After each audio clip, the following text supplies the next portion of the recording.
দুখীয়া ব্যক্তিসকলক বুঢ়া বুঢ়ীসকলক আঁঠুৱা কম্বল বিতৰণ যাব পাৰে, তেওঁলোকে যাতে আৰ্থিকভাৱে কিছু সকাহ পাব পাৰে, তাৰ প্ৰতি লক্ষ্য ৰাখি আমি আজি অঞ্চলৰ অভিভাৱক যুৱকসকল যাতে খেল ধেমালিৰ ক্ষেত্ৰত আগবাঢ়ি যাব পাৰে, তাৰ কাৰণে আমি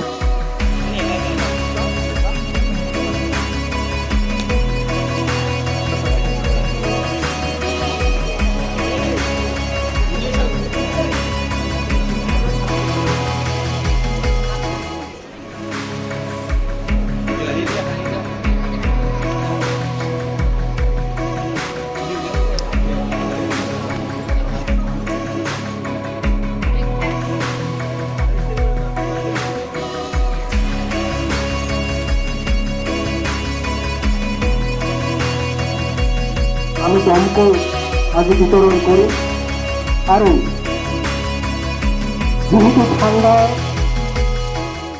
দিন আহি আছে, আজি নিৰ্বাচন ছাত্ৰ সংসদ পৰিষদৰ হাহিম পৰিষদৰ সমষ্টিৰ অন্তৰ্গত বিভিন্ন জাতি জনগোষ্ঠীসকলৰ সমবিতৰণ সম উন্নয়নৰ কাৰণে সকলোৱে যাতে সমান সুবিধা লাভ কৰে তাৰ প্ৰতি লক্ষ্য ৰাখি আমি আজি জনসাধাৰণৰ মাজত কম 450গৰাকী মানুহক আমি কম্বল আৰু আঁঠুৱা বেডশ্বীট বিতৰণ কৰিছোঁ। তাৰোপৰি এই অঞ্চলৰ যিসকল শিপিনী আছে, এই শিপিনীসকল যাতে উপকৃত হোৱাকৈ তেওঁসকলে যাতে কিছু আৰ্থিক সকাহ পায় তাৰ প্ৰতি লক্ষ্য ৰাখি 380গৰাকী শিপিনীক আমি সূতা প্ৰদান কৰিছোঁ।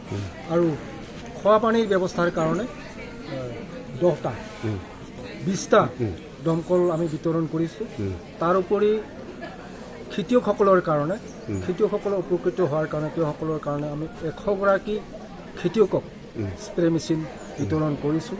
আৰু এই অঞ্চলৰ হাহিম পৰিষদৰ সমষ্টিৰ এলেকাত যিসকল মানে ক্লাব আছে, সংঘ আছে, সকলোকে আমি ফুটবল 100টা ফুটবল, 50টা ভলীবল আৰু 5খন নেট আজি আমি প্ৰদান কৰিছোঁ।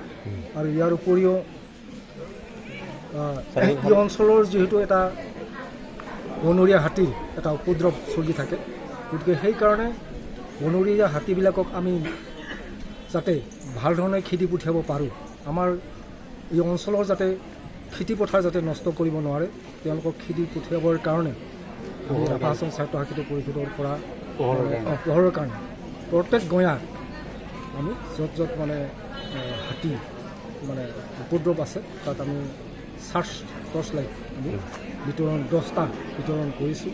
আৰু ইতিমধ্যে আমি ছাত্ৰ ছাত্ৰীসকলৰ কাৰণে 22খন চাইকেল আৰু ছাত্ৰসকলৰ কাৰণে 14খন চাইকেল বিতৰণ কৰিছোঁ। আৰু এই অঞ্চলৰ যিসকল দুখীয়া মানুহৰ কাৰণে আমি টিনপাত বিতৰণ কৰিছোঁ। তাৰ উপৰিও এই অঞ্চলৰ ৰাজহুৱা সভাঘৰ, ৰাজহুৱা মন্দিৰ আদিত আমি টিনপাতসমূহ বিতৰণ কৰিছোঁ। Thank U.